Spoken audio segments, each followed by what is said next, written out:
Welcome, ladies and gents. Chris Andre here. You can find me at Pet Boxing on Twitter for boxing related tweets. So you can subscribe to the channel, click that notifications button and get a new notification whenever a new video is uploaded. Hit that like button too, that subscribe button.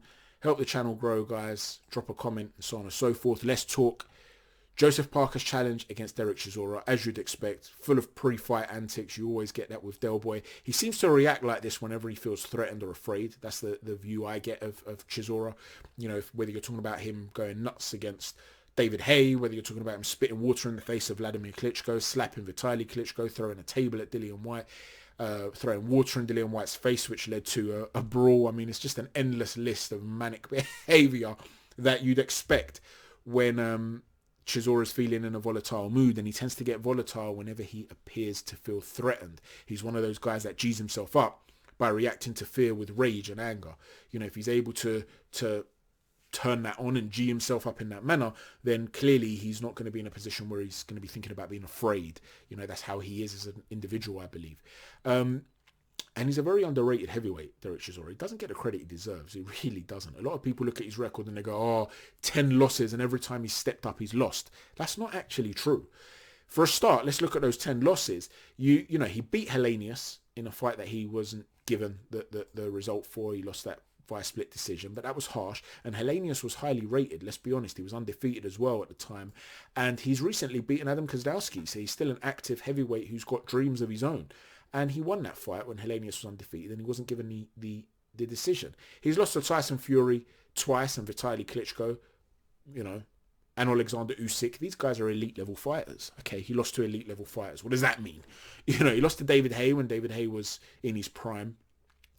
There have been a couple of defeats there that, you know, he'll feel disappointed with. He'll feel disappointed with the display against Pulev, because Pulev was a very, very talented and good heavyweight, much better than he was when he fought Anthony Joshua. And I'm not taking anything away from AJ. Like I said, I thought that was one of his best performances, to be honest with you, and the things that he showed me, Anthony Joshua. But it wasn't a prime Kubrat Pulev. We can all know that and be honest and open about that. Well, by the same token, when he fought Chisora, he was at his peak. He was very sharp back in 2016.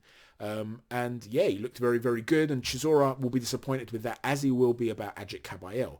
But he's also had a number of very good wins. David Price is a very good win. Artur Szpilka in 2 rounds. That's an excellent win. He's beaten Carlos Takam. Everybody knows how tough and good Carlos Takam is. David Haye for years would speak about, you know, just sparring Takam would mean war.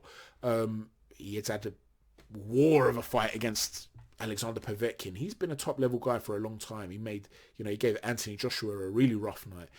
Malik Scott, when Malik Scott was undefeated and very, very highly touted and very talented, before he then started to seem to fall out of love with the sport and look to essentially quit a lot of fights by refusing to engage to fight. Before then, Malik Scott got stopped by Derek Chisora. The Kevin Johnson unanimous decision victory as well. Okay, you know, that wasn't any great shakes, but he beat Danny Williams back in 2010 when, you know, I don't think Williams was quite completely washed up back then either. So he's got, you know, some decent wins on his record. This idea that every time he steps up he loses, it's just not true. And that Carlos Takam win as well, a lot of people seem to talk about it like, oh yeah, Chisora was getting absolutely mauled and then he landed something out of nowhere. That's not really true either. It was a very competitive fight. It was a humdinger of a fight. Takam then at one point hurt him and it looked like he was starting to pull away, and then Chisora turned it around. And so it almost swung in a roundabout, you know, but it wasn't like he was dominated from start to finish. It's just that it was a very competitive, tough fight where Takam started to pull away and then bang, he lands that big shot, turns it around. But the point is, he's had so many good wins and he's much faster than people give him credit for. He applies incessant pressure. He's very durable. He's tough. He never gives up. He sets a tempo. He's a really good fighter, and people just a pressure fighter, and people don't give him credit for it. He's a complete antithesis to a guy like Joseph Parker, though. Joseph Parker is a boxer puncher.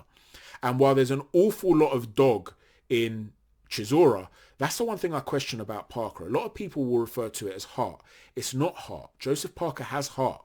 Joseph Parker's been hurt in the past and he gets up off that canvas and he wants to carry on fighting, when it would have been easier perhaps to just stay down or give a little whisper to his trainer in between rounds and his trainer will pull him out. You know, he can get up on the count of 10, so to speak, and make it look like he tried to get up and all that. There's none of that with Joseph Parker. It's not the fact that he lacks heart. What he lacks is a killer instinct. When you saw that fight against Dillian Whyte, something I've spoken about in the past, he went down twice beforehand. He knows he needs a knockout to turn that fight around. Yes, granted, one of the knockdowns shouldn't have counted. It was a headbutt. The referee didn't notice it. Cool. But in that moment, he knew he was down and needed a knockout to win the fight. Then he hurts Dillian Whyte. And he doesn't just hurt him. It's a bad knockdown. Whyte gets up. He's not just hurt. He's exhausted. He can barely stand up.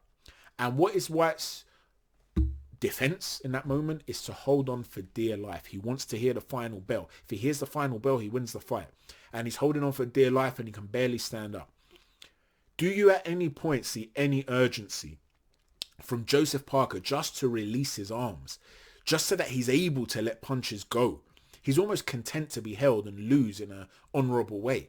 Doesn't even have to be big punches, because I understand 12th round you're going to be exhausted too. They don't have to be these big huge punches, just shoe shine stuff. Just let your hands go and a ref might step in. You know, you might land something that's not even that significant, and because Whyte's not got his legs beneath him, he can barely stand up while he's holding you, he could go down and not beat the count. But he almost seemed content to be held. And that's disappointing from the perspective of a killer instinct. And we saw it against Anthony Joshua too. Yes, I understand the referee didn't let him work on the inside. I get that. It must have been very frustrating, terrible referee. But there came a point where he could have just gone to war. And if the referee took points, the referee took points. But just try. Instead, he seemed content to get on the back foot and lose the fight on points. So it's this killer instinct and this will to win at any cost that he lacks. The complete opposite of Derek Chisora. A boxer puncher, highly talented against a pressure fighter who doesn't have much natural talent, but he's a great fighter who has a lot of dog in him. And so it makes for a great, great fight. When it comes to Joseph Parker as well, he's a lot better moving backwards than he is coming forwards. Or actually, no, let me rephrase that. He's a lot better when he's up against an opponent who's trying to close the range on him compared to when he's the one that has to close the range on the opponent. While he can do both against guys that are willing to maintain range and use their height, guys like Hughie Fury, guys like Razvan Kajanu, guys like Junior Farr, he can struggle to be creative in the way he enters and closes a range. And what he can often do is jump in, bulldozer his way in, dip his chin and throw these over-the-top right hands that almost act like a shield, like a force field in front of him, just to be able to fall into range. The way someone will use a double jab, the first jab's almost like a throwaway jab to close the range. He'll use a big, wide, looping shot to try and get inside, knowing that if the opponent steps in, he could land into it. But because of that, he puts his head in quite a defensively responsible position out of the line, falls in so that the guy can't really just step back and counter him, and then he ends up smothering a lot of his work. So there are areas he needs to improve, certainly when he's moving on the front foot against the guy who's willing to get on the back foot. When he's on the back foot, though, he does shoot that slick double jab. He can walk guys onto those right hands, which can be stiff when he plants his feet. He can pack a punch, can Joseph Parker. He's coming in at 241 pounds, which is a good weight for him if he wants to be moving and elusive. But the other thing he's very, very good at, Parker, as well, is changing direction when he's circling the ring. So you'll see him circle a ring and he's popping that jab out, and then he'll just drop a shoulder and step out, or drop a shoulder to the right and then quickly another one to the left. A little shimmy of the hips, a shimmy as they call it in football. He'll have a little shimmy and then you don't know which direction he's going to move in, and then he gets out. So he keeps a guy resetting. He's not easy to catch up to. Anthony Joshua won the fight against him quite comfortably on points because he wasn't taking risks. But when AJ was trying to close the range on him, he wasn't having too much success apart from landing sporadic jabs. He was hard to get a hold of, Joseph Parker. He's a very good mover. He doesn't get the credit for that. Well, why do I believe that this could play a significant role in this particular fight? Go and look at apart from the Tyson Fury fight, the second fight, which we know, Fury's Fury. Just because, he's 6'9", he's a phenomenon in the way he moves and maintains range. Just because Fury's movement gave Chisora problems doesn't mean that another heavyweight who's a lot shorter is going to give him problems with his movement too, right? But the Senad Gashi fight tells me a lot. Senad Gashi was he's a very good heavyweight, very talented heavyweight, but a guy who, he's German, he's of Albanian origin. If you look at his record, he's got 24 wins, 21 knockouts, 21 wins, 21 knockouts, just 3 defeats. One of those defeats was a disqualification against Thomas Schwartz, who he was actually beaten, I believe, if memory serves me correctly. The other defeat was to Chisora by unanimous decision, which we'll get to in a second. And then he was involved in a good fight against Carlos Takam where he was stopped in the 7th. But if you look at that fight, he was knocked down 3 times against Takam. And that was the preceding fight to Chisora. So maybe there was, it was just a few months before, it was just 4 months before or so. Maybe there were some demons there. He didn't want to take risks. And the irony is that, long-time subscribers will know we used to tip fights on this channel, betting strategies. And we used to do very, very well. I'm sure there are still a few subscribers that are left over from those days. I know a number of them left when they, a number of the gamblers, the hardcore gamblers left when I decided to stop doing betting tips on this channel. But we used to do really well back then. And this was one night that I got wrong. And a couple of mates of mine went to the fight actually. And they asked me, they're casuals. They never go boxing. They're not boxing fans. They said, what should we bet on in Chisora fight? And I was like, dude, the way I'm betting on it, I'm betting on either guy to win the fight by stoppage because, Chisora could walk onto something because, Gashi can punch, but Chisora is such a significantly bigger man and will bring the pressure. And we, in his last fight, he went down 3 times before, and he was stopped, was Gashi. This could be a stoppage either way. It was the most boring, unanimous decision victory for Chisora because Gashi got on the back foot and he wasn't willing to engage. But what you saw was Derek Chisora struggle and get frustrated with trying to close the range on Gashi. Gashi, who showed it's very difficult to cut off the ring on a guy who literally doesn't want to engage, but still, he was often nowhere near him. He looked like he was struggling to get close. The knockout never looked like a possibility, in my opinion. Well, there's no reason why Parker can't move like that too, but walk Chisora onto big right hands when he does it, and also hooks. He's very, very good at doing that. Doubling up, altering, with a jab, altering the trajectory of that power hand sometimes. So I wouldn't be surprised, I wouldn't be stunned if Chisora walked onto something late on and ended up getting stopped. If Parker's built up a lead and Chisora starts to jump in, I wouldn't be surprised. Don't forget Alexander Usyk hurt Chisora at one point and he refused to capitalize on it. He didn't want to jump on him. Clearly he was more risk averse. Well, that's also something you're going to have to take into consideration because we've just spoken about the fact that Joseph Parker lacks that killer instinct. So if he hurts Chisora, is he going to jump on him in the same way? Is he going to jump on him or is he going to back off in the same way and be content with a points victory? So, I'm not sitting here saying, oh yeah, he's definitely going to be a knockout or anything like that. If anything, I'm leaning more towards a Joseph Parker victory on points, but I wouldn't be stunned if he caught Chisora late. I'd spent much of this video telling you how underrated Chisora was. So can he win this fight? He certainly can. He can outwork Joseph Parker.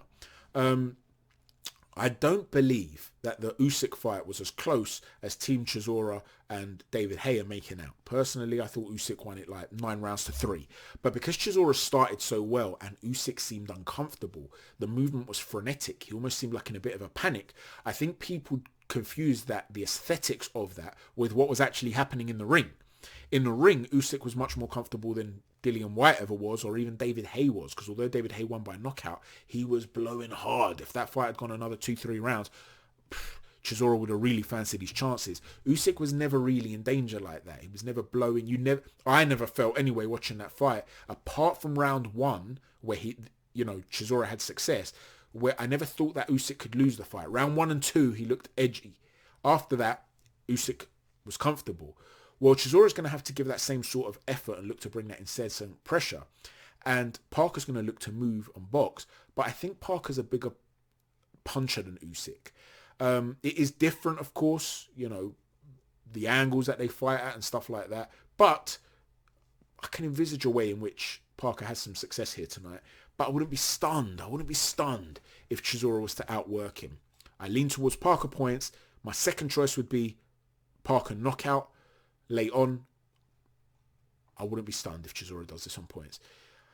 Let me know what you think. What are your most likely outcomes here? How do you expect the fight to go? Do you disagree with anything I've said here? How do you think they'll both cope with their new trainers? Buddy McGirt, like I said, with Derek Chisora, he said he's not going to try and change too much. He's going to look to hone the skills that he already has. Andy Lee is working with Joseph Parker, and Parker's in that Fury camp too. I'm sure they would have been working a lot on movement and elusiveness. Let me know what you think.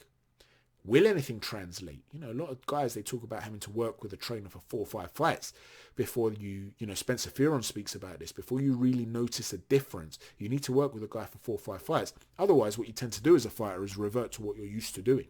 So let me know if you think you're going to see anything different from either fighter. Thank you for watching. Chat to you soon. Take care. God bless.